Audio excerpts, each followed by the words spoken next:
अपने जीते जी इसको हाथ उठाने थे। अपनी जिंदगी में इसने उन लोगों से माफी मांगनी थी जिनका इसने दिल दुखाया था, उनके आगे इसको झुकना था जिनको इसने बरसरेआम जलील किया था, जिनके आगे खड़े होकर कहता था तेरी औकात क्या है मेरे सामने, ऐ कोई मेरे मुकाबले का। आज जमीन चीख के कह रही है तुम्हारे कहने से कुछ नहीं होने वाला। आज इसे इसकी औकात याद दिलाई जाएगी। और भाई इससे पहले के सांसें बंद हो जाएं, इससे पहले के आंखों पे लोग हाथ रखें, इससे पहले के धड़कने रुक जाएं, अपने जीते जी अपने रूठे हुए भाइयों को मनाओ। जिन्हें दुख दिया है उनसे माफी मांगो, जिनका हक मारा है उनका हक दे के जाओ, ताकि कोई कब्र पे खड़े होकर के माफी मांगे ना मांगे, कब्र खुद आवाज दे के कहे कोई हाथ उठाओ ना उठाओ, करम ऐसे करके आ रहा है ये मुझे भी प्यारा हो गया है, मदीने वाले को भी प्यारा हो गया। ऐसे ही जिंदगी गुजारो आप अपनी। होता क्या है मुफ्ती साहब, हमारी माँ बहनें, बुरा ना मानना, हर घर की कहानी है। ये नहीं कहा मुझसे मुफ्ती नाजिम साहब ने कहा हो या किसी आम आदमी ने और कह दिया हो कि आपको जरा ये बात करनी है, ये हर घर की कहानी है। मेरी माँ बहनें भी इस बात को गौर से सुने, जब तक शौहर जिंदा रहता है ना तो इतना जलील कर देती हैं उसे कि बेचारा मरने पे मजबूर हो जाता है। और बीवी पूरी जिंदगी फूटे मुंह से ये नहीं कहती मेरी गलती हो गई हो तो माफ कर दो, जैसी मर गया अब नोच लेगी, माफ कर दो माफ कर दो। अब कपड़ों को लिपटने से क्या फायदा, अब कपड़ों को निपटने से क्या फायदा। मेरी कौम की बेटियों जरा कान खोल के सुनो, आज न कोई नवाब की बेटी है न कोई बादशाह की बेटी है, आमतौर पर किसान की बेटियां किसान की बहनें, मजदूर की बेटी मजदूर की बहन है। कभी तारीख उठा करके देखो, मौत इतना बड़ा शानहा है, ये किसी दरवाजे से खाली नहीं लौटा फरिश्ता, जिस दरवाजे पे आया है किसी को लेके गया है, जिस दरवाजे पे आ गया है किसी न किसी को साथ लेकर के गया है। आज होता यह है मरने के बाद शौहर से माफी मांगी जाती है, काश उसकी जिंदगी में माफी मांग ली होती, जीते जी माफी मांगी होती। आओ जीने का तरीका क्या है पूछो नबी की बेटी सैयदा तैयबा ताहिरा आबिदा जाहिदा हजरत फातिमा ज़हरा से। जब विसाल का वक्त आया है, आपने सुबह उठने के बाद पूरे घर के अंदर सफाई की, हजरत अली अंदर आए, क्या देखते हैं पूरे घर में हजरत फातिमा सफाई कर रही है, देख के मुस्कुरा देते हैं, लगता है खातून जन्नत की तबीयत दुरुस्त हो गई है। हजरत फातिमा ज़हरा ने कहा था ए अली मैंने सारे कपड़े धुल दिए हैं, आपके सर पे जो अमामा है ये बाकी रह गया है, ये भी दे दीजिएगा। हजरत अली ने वो भी उतार दिया, उसके बाद शहजादों को गुस्ल दिया, देने के बाद जब सुरमा लगाया, बालों में तेल डाला, रोना शुरू कर दिया बेटों को देख करके। हजरत मौलाए कायनात ने कहा था फातिमा खैर तो है, आज से पहले भी बेटे नहलाए हैं लेकिन कभी आंसू नहीं बहाए, आज से पहले भी बेटों को दूल्हा बनाया है लेकिन कभी आंख में आंसू नहीं आए। खातून जन्नत बता तो सही आज रोने की वजह क्या है। खातून जन्नत कहती है ए अली आज तहज्जुद पढ़ने के बाद मैं फजर के इंतजार में मुसल्ले पे बैठी थी, मेरी आंख लगी ख्वाब में मेरे मुस्तफा तशरीफ लाए थे, आने के बाद कहा था ए मेरी फातिमा तूने 6 महीने मेरी जुदाई में गुजारे हैं, फातिमा वक्त आ गया है अब तू मुझसे मुलाकात करने वाली है। काली बाबा आए थे और कह के गए थे ए फातिमा तुझे सहरी अली के दस्तरखान पे खाना है और इफ्तार मोहम्मद के दस्तरखान पे करना है। कहा अली बाबा आए थे मुझे दुनिया से जाना है, मेरा वक्त आ गया है। हजरत अली की आंख में आंसू आ गए, माँ ने बेटों को तैयार किया, कहा जाओ नाना के मजार पे सलाम करके आओ। जब शहजादे निकल जाते हैं, अब सुन मेरी बेटी कौम की शहजादी हो, अब सीने पे हाथ रख के मेरी बात सुनना। खातून जन्नत कौन है जिनके बारे में मेरे नबी ने कहा था मेरी बेटी वो है जिसको रब ने जन्नती औरतों का सरदार बनाया है, ये वो खातून जन्नत है जिनके बारे में नबी ने कहा था फातिमा मेरे जिगर का टुकड़ा है, ये वो खातून जन्नत है अल्लाह अकबर जिनके लिए जन्नत से जिब्रील जोड़े लेके आते रहे हैं, ये वो खातून जन्नत है जिनके दस्तरखान पर जन्नत का खाना मिलता रहा है। अल्लाह अकबर। हजरत सैयदा फातिमा ने कहा था अली आज कुछ मांगना चाहती हूँ, वो फातिमा जिसने पूरी जिंदगी शोहर से कुछ नहीं मांगा आज कहती है कुछ मांगना चाहती हूँ। अली भी खुशी से मचल जाते हैं, फातिमा मांगो तो सही। कभी कुछ मांगा ही नहीं। एक दिन सेब मांग, एक दिन अनार मांगा था, वो भी किसी साइल पे चला गया था। मांगो ना आमीना, मांगो ना फातिमा, क्या मांगना चाहती हो? तो सुने मेरी बेटियों, हजरत फातिमा ने हजरत अली का हाथ पकड़ा, सहन से अंदर आई, बिस्तर पर बैठी अपनी झोली फैलाई, कहा अली एक हाथ से जरा तुम इस मेरे दामन को पकड़ो, दूसरे हाथ अपने हाथ में खातूने जन्नत कर लिया। हजरत अली का हाथ खातूने जन्नत ने अपने हाथ में लिया, कहा अली आज जो मांगोगी दिया जाएगा, मांग फातिमा क्या चाहिए? खातूने जन्नत ने कहा था, सुने जरा गौर से, कहा था अली मुझसे कोई गलती हो गई हो तो माफ कर दिया जाए। इतना सुनना था, चीख निकल गई हैदर कर्रार की, शेरे खुदा फूट फूट के रोने लग गए। फातिमा क्या बात कह रही हो? कहा अली पूरी जिंदगी इतनी आपके साथ गुजारी है, आज तक आपने इतने कामों का हुक्म दिया, मुझे याद तो नहीं, लेकिन हो सकता है कभी आपने मुझको खाने का हुक्म दिया हो, मैंने देर कर दी हो, कपड़े धोने का ऑर्डर दिया हो, मुझसे ताखीर हो गई हो, किसी काम का हुक्म दिया हो, मुझे देर हो गई हो, ए अली जाने अनजाने में कोई तकलीफ पहुंची हो तो माफ कर दिया जाए। हजरत अली की आंख में आंसू, कहने लगे शहजादी सरवर कौनैन हो, ए फातिमा तुम नबियों के सरदार की बेटी हो, ए फातिमा तुम्हें तो शहजादी की तरह रखना चाहिए था, पूरी जिंदगी मेरे घर के अंदर फाके के साथ गुजारी, आज तक शिकवा नहीं किया, फातिमा माफी तो मुझे मांगनी चाहिए। कहा नहीं अली ऐसा ना बोलिए, मैं बीवी हूं, आप मेरे सरताज हो, मुझे डर लग रहा है कहीं कयामत के दिन मुस्तफा के आगे रुसवा ना होना पड़ जाए, ए अली मेरी खता माफ कर दी जाए। अल्लाह अकबर, वो नबियों की सैयदुल अंबिया की बेटी होकर के हजरत अली से जीते जी माफी मांग रही है। आज 24 घंटे शौहर की नाफरमानी करने वाली एक बार शौहर से नहीं कहती है कि कोई गलती हो गई हो तो माफ कर दिया जाए, जब मर जाता है तब कपड़े नोचना शुरू करती है। ए मेरी बहन, अब कपड़े नोचने से कोई फायदा नहीं है, अब हिसाब किताब का दफ्तर, अब अमल का दफ्तर बंद किया जा चुका है, अब ये कयामत में खोला जाएगा। माफी मांगनी थी तो कभी शाम को बैठा के माफी मांगती, कभी सुबह को उठा के माफी मांगती, कभी पानी दे के माफी मांगती, कभी खाना खिला के माफी मांगती। खुदा की कसम, मेरे नबी ने फरमाया जो औरत इस हाल में दुनिया से जाए उसका शौहर उससे राजी है, अल्लाह उसके लिए कब्र में जन्नत के दरवाजे खोल दिया करता है।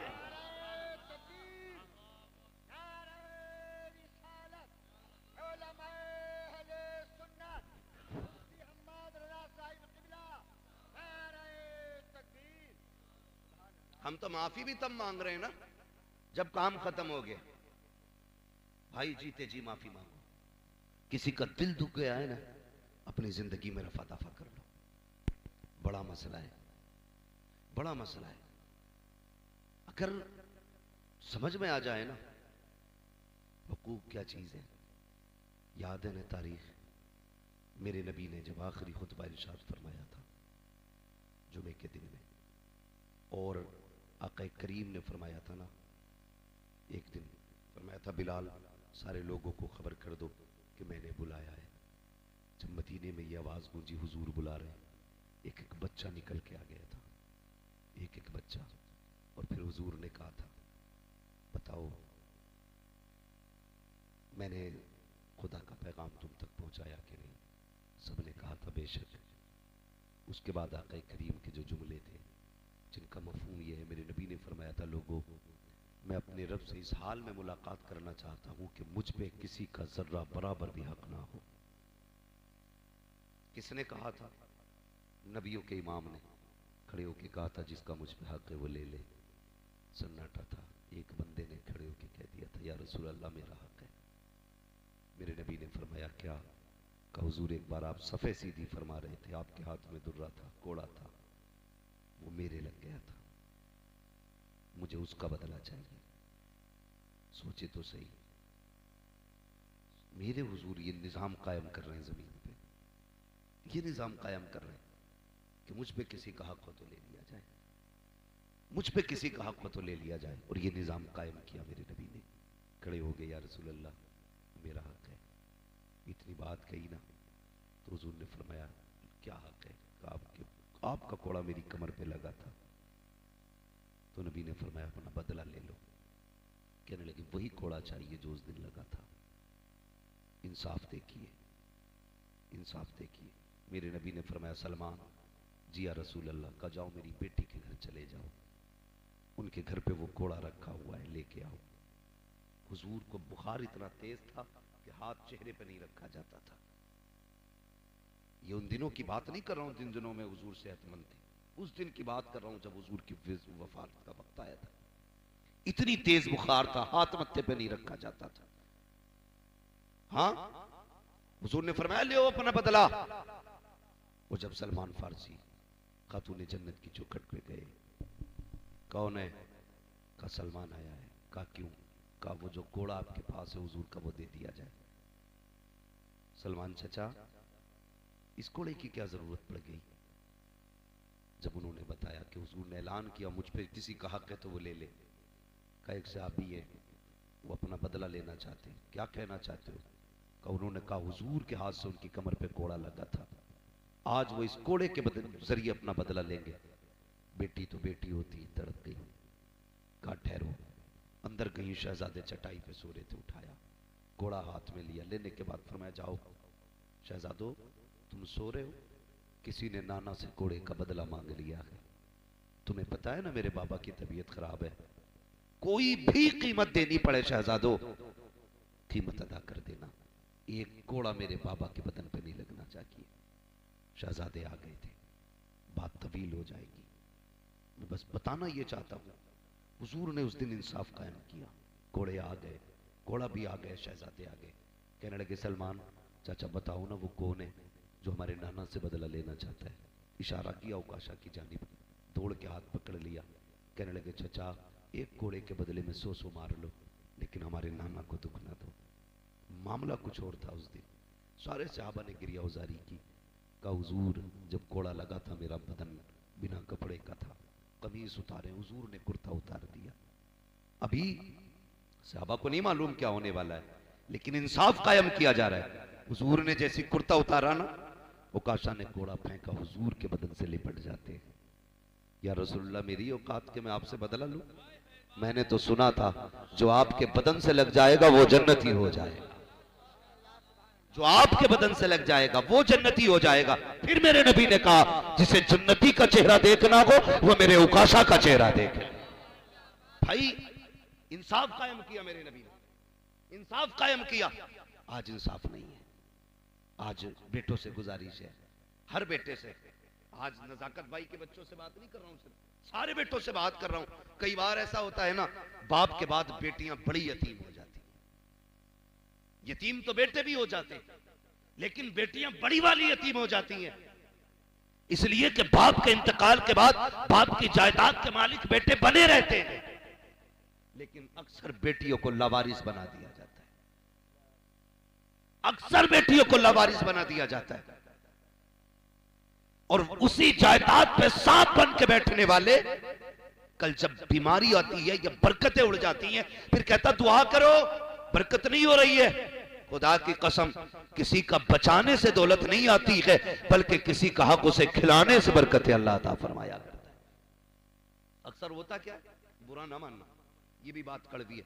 अक्सर होता है ये बाप के इंतकाल के बाद भाई बहनों को छोड़ देते। कई बार भाभियां बड़ी एक्टिव हो जाती है।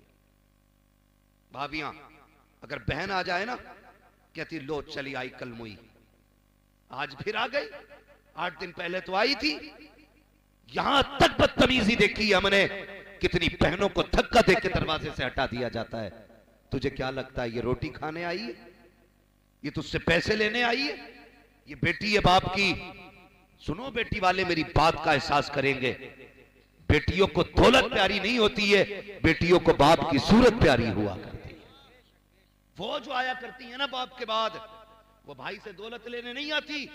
ऐसा नहीं उसके घर रोटी नहीं है, अल्लाह ने उसके नसीब से वहां भी बहुत दिया है, लेकिन यहां क्यों आई है? जब इसे याद आती है ना बाप की, तो सोचती है चलो एक पेड़ मेरे बाप ने अपने हाथ से लगाया था, उसके साए में बैठूंगी तो बाप की मोहब्बत की ठंडी हवाएं आना शुरू हो जाएंगी।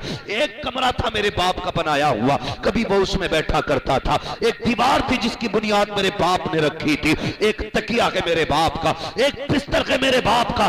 जब बेटियां अपने बाप के घर आती है, भाइयों की जायदाद लेने के लिए नहीं, रोटी लेने के लिए नहीं, बल्कि बाप की दहलीज पर उसकी यादों को देखने के लिए आती है, ताकि उसके बिस्तर को देखे तो कलेजा ठंडा हो जाए, उसके हाथ के लगाए हुए पौधे को देखे तो रूह को ताजगी मिल जाए। इसलिए बेटी आया करती है। ए मेरी बहन, मेरी कौम की शहजादी हो, अगर किसी घर की बहू बनो तो किसी बेटे को बहन से जुदा ना करना, भाई को बहन से अलहदा ना करना। अगर ये चाहती हो तुम्हें दुनिया में भी सुकून बने, आखिरत में भी सुकून मिले। अगर नंगे आया करे, चेहरा ना बिगाड़ा करो, इनके आगे से दस्तरखान ना हटाया करो, बल्कि इन्हें देख के मुस्कुरा दिया करो। और भाइयों से कहूंगा, बाप का इंतकाल हो गया है, बहन को 1 महीना हो गया है, लगा गाड़ी में चाबी, उड़ के चला जा बहन के दरवाजे पे, उससे जाके कहते 1 महीना हो गया तुझे नहीं देखा, बड़ी याद आ रही थी, खुदा की कसम। बहन रोना शुरू कर देगी, वो कहेगी आज तेरे लहजे में मुझे बाप का लहजा नजर आ रहा है, तेरे प्यार में आज बाप का प्यार नजर आ रहा है। इसलिए कि जब 8 दिन में नहीं आती थी, मेरा बाप तो लाठी के सहारे चल के मेरी चौखट तक आता था और कहता था बेटी 8 दिन हो गए तुझे नहीं देखा तो दिल नहीं लग रहा था। और यार जब बाप चले जाया करें, बेटियों की दरवाजों पे जाया करो, बहनों के घर पे चले जाया करो, अगर वक्त आया करे इनको बुलाया करो, अगर ये खुद चल के आया करे तो तुझे पता चल जाए मेरी बहन आने वाली है, तो दरवाजे से 10 कदम आगे निकल के आ जा, बहन को आता दे, हाथ फैला दे, मुस्कुरा के इस्तकबाल कर, ऐसे मुस्कुरा दे जैसे बाप मुस्कुराता था। खुदा की कसम जब बेटी तेरे चेहरे को देखेगी, तेरे चेहरे के अंदर उसे भाई का चेहरा भी दिखाई दे जाएगा, बाप का चेहरा भी दिखाई दे।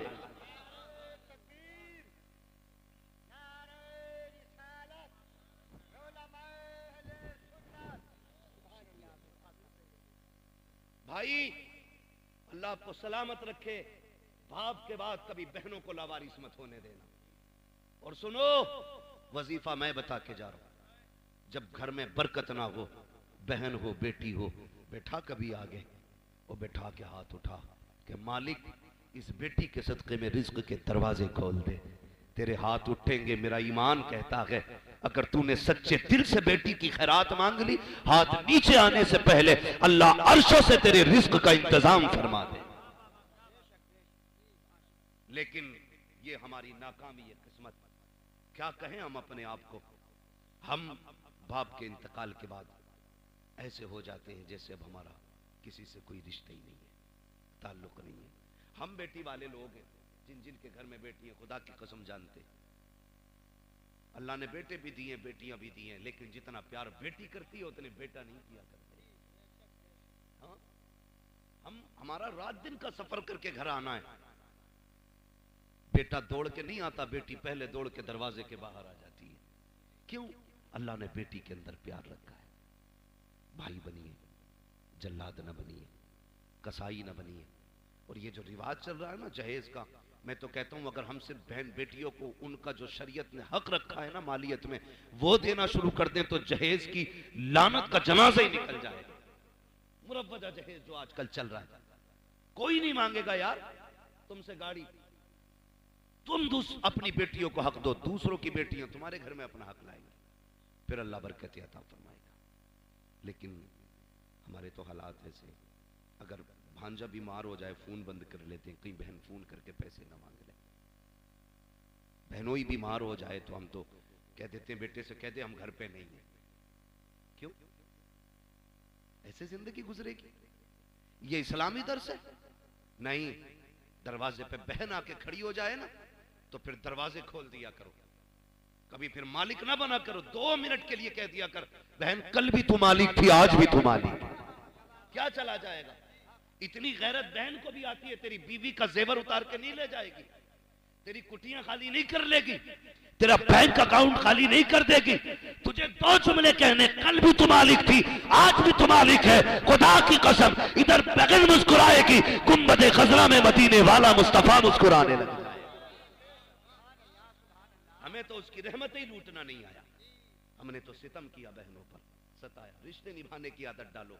मेरा करीम नबी आया ना, उसने रिश्तों पे बड़ा जोर दिया और ऐसे रिश्ते निभा के दिखाए कि कोई निभा नहीं सकता है, कोई नहीं निभा सकता है। आज बहन मजबूरी लेके आ जाए तो भाई चेहरा बिगाड़ के कहता आ जाइए, कल कह देती तो मैं 1 लाख भी दे देता। बे कौए, तुझे देना होता तू आज भी दे सकता था। ये जो कहते हैं ना एक दिन पहले मांग लेते, महामक्कार होते। भाई हमारी मांगने से एक दिन पहले कुर्सी हो गई तेरे घर में, मत दो, साफ कह तो नहीं देना, झूठ क्यों बोल रहा है। बहन मांग ले, भैया तबीयत खराब है, दवा का पैसा नहीं है। अरे पगली तूने अब फोन करा, अभी अभी ले गया भूरा पैसा, हाँ अभी लेके चला गया भूरा, थोड़ी देर पहले फोन कर देती तो मैं क्या करूं। चल पगली चल ठीक है, तू देख फिर मैं देखता हूं, ये कह के बात खत्म कर दे। ये रिश्ते होते। चल मदीने वाले की चौखट पे, हुजूर हैं, मैं अभी सगे रिश्ते की बात नहीं करता, एक दूर के रिश्ते की बात करता हूं। हुजूर एक दिन सहाबा की महफिल में बैठे, थके तो नहीं अभी, जरा कह दें या रसूल अल्लाह, अल्लाह सलामत रखे नौजवानों। मैं अक्सर नौजवानों से गुफ्तगू इसलिए करता हूं कि ये मुफ्ती साहब नौजवान हमारे दीन का मुस्तकबिल, दीन का मुस्तकबिल है। इंशाअल्लाह दीन की जिम्मेदारी आने वाले दौर में इन्हीं के कंधों पे आनी है। जितने दीन के सुतून मजबूत होंगे उतना दीन हमारा मजबूत होता चला जाएगा। इसलिए मैं नौजवानों से ज्यादा गुफ्तगू करता हूं। और ऐसा नहीं है, अल्लाह सलामत रखे, कोई नौजवान कहीं से चल के आया, कोई कहीं से चल के आया, हाथ भी ठंडे, मुसाफा भी हुआ। मैंने पूछा भी, किसी ने कहा भी आ रहे हैं, किसी ने कहा दूर से आ रहे हैं। ये बताओ, लोग कहते हैं कि जवान दीन से दूर हो रहा है, ये हुजूर का इश्क नहीं है। जितने चेहरे नजर आ रहे हैं उनमें ज्यादातर नौजवानों के चेहरे नजर आ रहे हैं। कल भी नौजवान हुजूर से कसरत से प्यार करते थे और आज भी कसरत से प्यार करते, और ऐसा नहीं तब्दीली आई है, चेंजिंग हुई है। जो लोग कहते हैं जलसों से फर्क नहीं पड़ा ना, वो गलत कहते हैं। हमसे हजारों नौजवानों के फोन आके उन्होंने कहा, जब से गुफ्तगू सुनी है मैंने किसी बेवा से निकाह किया। कोई कहता मैंने बिना जहेज के निकाह किया है, कोई कहता मैंने बिना डिमांड के निकाह कर लिया, कोई कहता मैंने फला के अपनी बेटी के साथ 4 गरीब बेटियों की शादियां कराई है। तो दिल ठंडा होता है, फर्क पड़ा है, ऐसा नहीं है। जो नौजवान रातों दिन गाने सुनते थे आज अल्लाह और उसके रसूल की नातें सुन रहे हैं। ये तब्दीली कैसे हो गई? तुम उनकी महफिल में बैठने लग गए, मदीने वाले की नजर तुम पे होने लग गई है। और जिस पे हुजूर की नजर हो जाए उसकी दुनिया भी बदल जाती है, आखिरत भी बदल जाती है। हाँ, वरना मेरी क्या औकात, मुफ्ती साहब क्या, जुबैर भाई का, किसकी क्या औकात जो किसी को बदल दे। दौर तो इतना सख्त है, बेटा बाप की सुनने तैयार नहीं, हमारी कौन सुनेगा। ये जो बैठे हुए हो ना, हमारी वजह से नहीं, मदीने वाले ने बैठा रखा है। अल्लाह का शुक्र अदा करना इस बात पे, अल्लाह का शुक्र अदा करना। हुजूर की महफिल सजी है, सहाबा फरमाते हुजूर बैठे थे, अचानक उठे और दौड़ लगा दी हुजूर ने, बगैर कहे चले गए। सहाबा फरमाते हमें तो डर रहता था, दुश्मन का दौर था, लोग मुखालफत में रहते थे। बोले हमने जब हुजूर बगैर कह गए, हमने भी पीछे पीछे दौड़ा लगा दी। कहा हुजूर हमारी नजरों से गायब हो गए, हम कैसे तलाश करते। सहाबा फिर बताओ कैसे ढूंढा। कहने लगे फिर हमने अपनी सांसें तेज कर ली, जिधर जिधर से खुशबू आती जाती थी हम रास्ते उधर के इख्तियार करते जाते थे। और आला हज़रत फरमाते हैं उनकी महक ने दिल के गुंचे खिला दिए हैं, जिस राह चल दिए हैं कूचे कूचे बसा दिए। कहा जिधर से खुशबू आती थी उधर चले जाते थे। कहने लगे खुशबू लेके आ गई हमें गरीब के दरवाजे पे। तवज्जो है, एक गरीब के दरवाजे पे महबूब खड़े हैं, हम भी जाके खड़े हो गए। हुजूर फरमाते हैं दरवाजा खटखटाया, हुजूर ने सहाबा कहते हैं अंदर से एक बच्ची की आवाज आई, कौन? हुजूर ने फरमाया तेरा भाई। उसने कहा मेरा कोई भाई नहीं। हुजूर ने फरमाया तेरा बाप। उसने कहा मेरा कोई बाप नहीं। हुजूर ने फरमाया तेरा करीबी। उसने कहा मेरा कोई करीबी नहीं। फिर हुजूर ने फरमाया दरवाजा तो खोल। जब बच्ची ने दरवाजा खोला, हुजूर अंदर गए, बच्ची रो रही थी। मेरे महबूब फरमाते हैं बता, क्या तूने अपने भाई का नाम लेके आवाज नहीं दी थी? वो एक कमरे के अंदर और हुजूर सहाबा की महफिल में, कई गलियां मुड़ के हुजूर गए। सहाबा कहते हैं अचानक हुजूर उठे थे, फोन टेलीफोन का दौर नहीं था। हुजूर फरमाते हैं बता तूने नहीं कहा था काश मेरा बाप आ जाता? कहा तो था। फरमाया तेरी उसी सदा का जवाब बन के आया हूं। कहा तूने ये नहीं कहा था काश मेरा भाई आ जाता? कहा ये भी कहा था। कहा फिर सुन तेरी उसी सदा का जवाब बन के आया हूं। कहा तूने ये नहीं कहा था कि काश कोई मेरा हमदर्द होता? कहा तो था। फरमाया तेरा हमदर्द बन के आया हूं। रो दी बच्ची। उसने कहा मेरा बाप तो है लेकिन वो नहीं आया। हुजूर फरमाते हैं बता बेटी बात क्या? उसने कहा मैं बहुत छोटी थी, मेरा बाप मुझे बाजार में बेच के गया था। और आज उसने कहा 7 साल हो गए इस घर की नौकरी करते करते।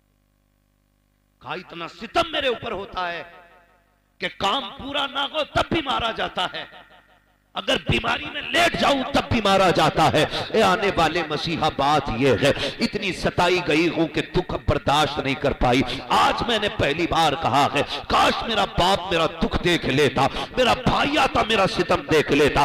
वो जो बेच के चला गया, काश मुझे आके देखता, उसे पता चलता बेटी पे कितना सितम किया है। इतना सुनना था, नबुव्वत वाली आंखें बरसना शुरू हो जाती हैं। मेरे नबी फरमाते हैं, सहाबा इसका सारा सामान इकट्ठा किया जाए। बच्ची से कहते हैं, बता तेरा मालिक कहां है? उसने कहा फला टीले पे रहता है, फला पहाड़ी के पीछे मकान है। मदीने वाले ने सारे सामान का ढेर लगवाया। 2 गठरियां बनी है, एक गठरी हजरत सलमान ने उठाई, दूसरी हजरत बिलाल ने उठाई। जब लेके चलने लगे, महबूब ने आगे बढ़ के दोनों गठरियां ली। बच्ची कहती किधर लेके जा रहे हो? कहा मैंने तुझे बेटी कह दिया है, मैंने तुझे बेटी कहा है, चल उसके दरवाजे पे जो तुझे खरीद के लाया था। जब महबूब गठरी लेके चले, सहाबा ने कहा तड़प के या रसूल अल्लाह हम जाने देने तैयार हैं। गठरी की उठा रहे हैं। कहा जमाने को बताना चाहता हूं, अगर बेटियां बाप की जिम्मेदारी पे आ जाया करें, बोझ ना समझना, मोहम्मद की सुन्नत सौदा के उसको कंधे पे उठा के चलना। इसलिए मेरे हुजूर ने बोझ उठा लिया, दोनों गठरियां रख ली। कहा जमाने को बताना चाहता हूं, बेटियां पलट के अगर बाप की चौखट पे आ जाए, वो बोझ नहीं रहती है, और उनका बोझ बाप को बोझ नहीं लगता है। हुजूर ने दोनों गठरियां कंधे पे रखी हैं और फरमाया बच्ची से चल आगे आगे। वो आगे आगे जब उस जगह पे पहुंची, और वो सामने जो यहूदी था वो छत पे बैठा था, उसके कुछ यार थे, मैं रिश्तेदार, वो भी आए हुए थे। उसने हुजूर को आते देखा ना, साथ में बच्ची को देखा, उसने सोचा कुछ हो गया है, खट से नीचे कूद गया। बच्ची दरवाजे पे ले आई, मेरे हुजूर ने चौखट बजा दी। अंदर से आवाज आई, कौन? फरमाया अना मुहम्मदुर रसूलुल्लाह।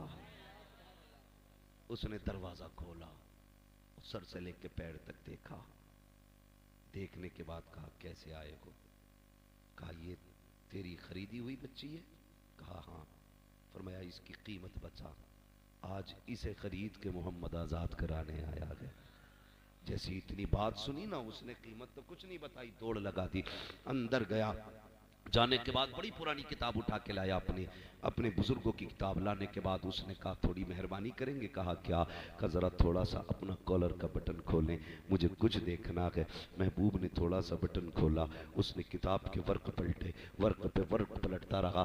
उसने फिर पूछा कहाँ के रहने वाले हो? कहा मक्के के। कहा बाप का नाम क्या है? कहा अब्दुल्ला। खानदान का नाम क्या है? कहा कुरैश। उसने जब इतना सुना दौड़ के गया, अपने रिश्तेदारों के हाथ पकड़े बाहर लाया। कहा किताब तुम पढ़ो, वजाहत मैं कर रहा हूं। पूरे रिश्तेदार खड़े हैं। कहा हमारी किताब बता रही है जो आखिरी पैगंबर होगा खानदान कुरैश से होगा, अब्दुल्ला का लख्ते जिक्र होगा, आमिना का राज दुलारा होगा। कहा हमारी किताब बता रही है इंसानियत का ऐसा सबक देगा कि वो एक बच्ची को आजाद कराने के लिए उसका बोझ अपने कंधे पे लेके आएगा। कहा देखो तो सही, एक एक लाइन से एक एक आदत भी लाओ। आंखें भी वैसी हैं जो किताब ने कहा है, चेहरा भी वैसा है जो किताब कह रही है। ये देखो कंधे पे गठरी भी है, ये देखो बच्ची भी है। मेरे नबी फरमाते हैं ताखीर न कर, कीमत बचा। उसने रो के कहा था कहा सिर्फ बच्ची आजाद कराने आए हो? कहा हाँ। उसने कहा या रसूल अल्लाह अब सिर्फ बेटी को आजाद ना कराइए, हाथ बढ़ाइए, हमें भी कुफ्र से आजादी अता फरमा दीजिए। हाँ ये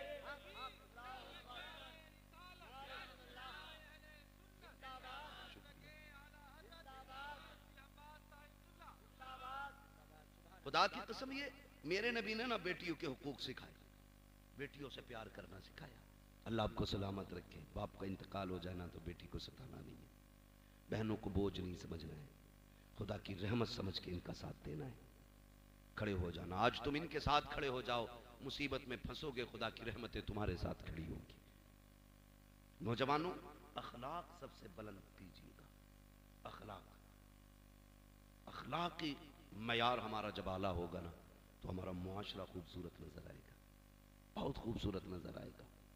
मेरे मुस्तफ़ा की दी हुई एक एक तालीम पे अमल करने की कोशिश करें। रिश्तेदारों से प्यार बांटें, मोहब्बतें बांटें, खास करके करीबी रिश्तेदारों को। मसला क्या होता है ना, बंदा सबको नवाजता रहता है, लेकिन पड़ोस में रहने वाले यतीम भतीजे भतीजी नजर नहीं आते। दुनिया को बांट देगा पैसा, अपने सगों को देने के लिए बंदा तैयार नहीं होता है। खुदारा आपको अल्लाह तौफीक देना, अपने बच्चों के लिए 1000 का सामान खरीद लें, 500 रुपए का सामान यतीमों के लिए भी लगा दें। ये सोच लिया करो यार, किसी यतीम को देख के कि इसकी जगह पे मेरे बच्चे भी तो हो सकते थे, इसके बाप की जगह मैं भी तो कब्र में हो सकता था ना। ये सोच करके यतीमों के सर पे हाथ रख दिया करो। फरमाया गया कि जो शफकत से यतीम के सर पे हाथ रखता है तो जितने बाल उसके हाथ के नीचे आ जाते हैं अल्लाह उतनी नेकियां अता फरमा दिया करता है। वो तो निहायत सस्ता सौदा बेच रहे हैं जन्नत का, हम मुफलिस का मोल चुकाएं अपना हाथी खाली है। ये फ्री की जन्नतें खरीद लें, सस्ती जन्नतें खरीद लें। सबसे ज्यादा खुश नसीब वो होता है कि जिसकी कफालत में कोई यतीम कोई लावारिस हुआ करता है, सबसे ज्यादा खुश नसीब होता है। और कीजिएगा ये काम, गौर कीजिएगा, यतीमों से प्यार करें, गरीबों से मोहब्बत करें, रिश्तों को निभा के चले। जाना है तो जीते जी जिनका दिल दुखाया उनसे माफ़ी मांग ले। अपनी ज़िंदगी में लोगों से जीते जी माफ़ी मांग जाएं। बहनों से गुजारिश करूंगा, अपने शोहरों से अपनी उन्हीं की ज़िंदगी में माफ़ी मांग लेना। मरने के बाद उन्हें नोचने से नतीजा कुछ नहीं होने वाला। अगर अल्लाह उसे मौका दे दे, उठ के थप्पड़ और मार देगा वो, फिर आप मरने के बाद तो चैन से लेटा नहीं दे। तो थोड़ा सा इस बात का ख्याल करना है। अपने जितने भी आपको ये एहसास हो कि भाई मुझसे फलां का दिल दुख गया है तो उससे माफ़ी मांग लेनी है। अल्लाह हम सबको मरने से पहले तौबा की तौफीक नसीब फरमाए, नेकियां करने की तौफीक अता फरमाए। आली जनाब मरहूम नज़ाकत साहब आज वो हमारे बीच नहीं है। ऐसे ही कितने लोग धीरे धीरे हमारे बीच से ख़त्म होते चले जा रहे हैं और ख़त्म हो जाएंगे। हमें लगता है अपने जीते जी हम जाएंगे तो कोहराम होगा, हम जाएंगे तो हंगामा होगा। कुछ नहीं, तीजे तक वो सारी जगहें भर जाया करती हैं। जो यार छोड़ के जाओगे वो यार और किसी को यार बना लेंगे, जो जायदाद छोड़ के जाओगे उसे बेटे बांट लेंगे, जो भी आप छोड़ के जाओगे तुम्हारा कुछ नहीं रहने का है, सब दूसरों पे चला जाना है। तो ये ज़रूरी नहीं है कि इस चीज़ का इंतज़ार करें मौत आएगी तो देखा जाएगा। आज ले उनकी पनाह, आज मदद मांग उनसे, कल न मानेंगे क़यामत में अगर मान गया। फरमाया गया वातसिमू बिहब्लिल्लाहि जमीआ, अल्लाह की रस्सी को मजबूती से थाम लो। हाँ, मजबूती से थाम लो। नौजवानों कोशिश ये करनी है अपनी ज़िंदगी में कभी किसी का दिल नहीं दुखाना है। करेंगे इंशाअल्लाह, अल्लाह तौफीक देगा तो दूसरों की मदद करेंगे इंशाअल्लाह। हाँ, उन अमीरों से बच कर रहना जिनके कुत्ते हज़ारों की जैकेट पहनते हैं और गरीबों के बच्चे सर्दी में भी गर्म कपड़ा नसीब उन्हें नहीं होता है। ऐसा नहीं बनना है। हमें कोशिश ये करनी है, हमारे पास अल्लाह ने दिया है, कोई बात नहीं, हम पिछले साल के गर्म कपड़ों से काम चला लेंगे। आज हमारे पैसे से किसी गरीब के बच्चों का गुजारा होना है तो कराना है, कराएंगे इंशाअल्लाह। सारे बोलें इंशाअल्लाह। और कोशिश ये करें कि अपनी जिंदगी में एक नेक काम ऐसा जरूर कर दें कि याद रहे कि इंशाअल्लाह ये हमारी बख्शिश का जरिया बनेगा। एक काम जरूर ऐसा करना। और हमने देखो 40 साल बर्थडे मना रहे, आप बुढ़ा भी अरे आप 55 साल हो गई, मैं बर्थडे बनाना चाहता हूँ, दांत लगवा ले भाई, इसमें से बार बार हवा निकल रही है। बर्थडे मना रहा, टाइम से पहले अगरबत्ती पे फूंक पहुंच गई, मोमबत्ती पे बुझ गई। हाँ, क्योंकि सांस ही दांतों में गुआ रहा उसके। तो भैया ये बर्थडे, ये जन्मदिन कभी ख्याल किया करो, 55 साल गुजर गए, 60 गुजर गए, आज तक रब को राजी न कर सके। आदत बना लो, एक दिन का कम से कम इतना लंबा सजदा कर लो जो याद रहे इंशाअल्लाह उस सजदे के जरिए अल्लाह बख्शे। और अल्लाह बड़ा करीम है, वो बहाना ढूंढता है, उसकी रहमतों को बहानों की जरूरत होती है। रहमत हक बहाना नहीं जो है, अल्लाह की रहमत बहाने तलाश करती है। वो तो बख्शना चाहता है, उसे क्या फायदा कोई दोज़ख में जाए, वो तो चाहता है कि तुम्हें जन्नत दे, तुम्हारे लिए जन्नत बनाई है उसने। और ये सच है, जब कहीं हुजूर की बातें होती हैं और उसके नाम से होती है ना, जो मर जाता है तो फरिश्ते उसकी कब्र में ना सवाब की गठरियां ला के खोलते, तो वो फरिश्तों से पूछता अभी अंधेरा था उजाला कैसे हो गया? का पता नहीं, तेरे बेटों ने, तेरे भतीजों ने, तेरे भाइयों ने आज तेरे इसाले सवाब के लिए हुजूर की महफिल सजाई, जुबैर हस्सानी ने हुजूर की नात पढ़ी है, अल्लाह ने उसके बदले में तेरी कब्र में नूर अता फरमा दिया है। तो ये इसलिए महफिल सस्ती, वो बड़ा करीम है और उसकी रहमत पे 100% उम्मीद है। उसे एक बार या करीम कह दो, वो 70 बार कहता मांग मेरे बंदे क्या मांगता है।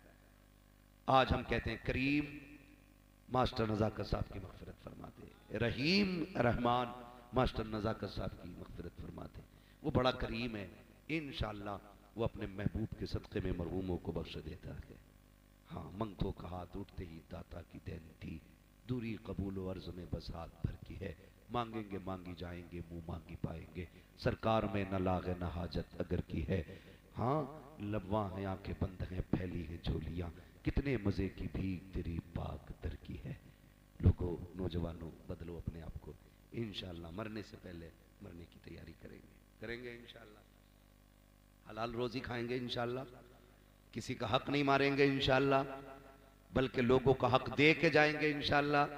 बहन बेटियों से प्यार करेंगे, जोर से बोलो इंशाअल्लाह। मौला करीम हमारी नस्लों को बरकत अता फरमाए, नौजवानों को तरक्की अता फरमाए, बस जो हुए अगला तुमको माफ फरमाए। रब्बे कायनात, जिंदगी ने दिया साथ, फिर होगी मुलाकात। चमन रहा, फूल खिलेंगे, जिंदगी रही, फिर मिलेंगे। मुसाफिर हैं हम भी, मुसाफिर हो तुम भी, किसी मोड़ पर फिर मुलाकात होगी। सारे लोग कलमा शरीफ पढ़ लीजिए, ला इलाहा इल्लल्लाहु मुहम्मदुर रसूलुल्लाह व मा अलैना इल्लल बलाग। अस्सलामु अलैकुम व रहमतुल्लाहि व बरकातुहू।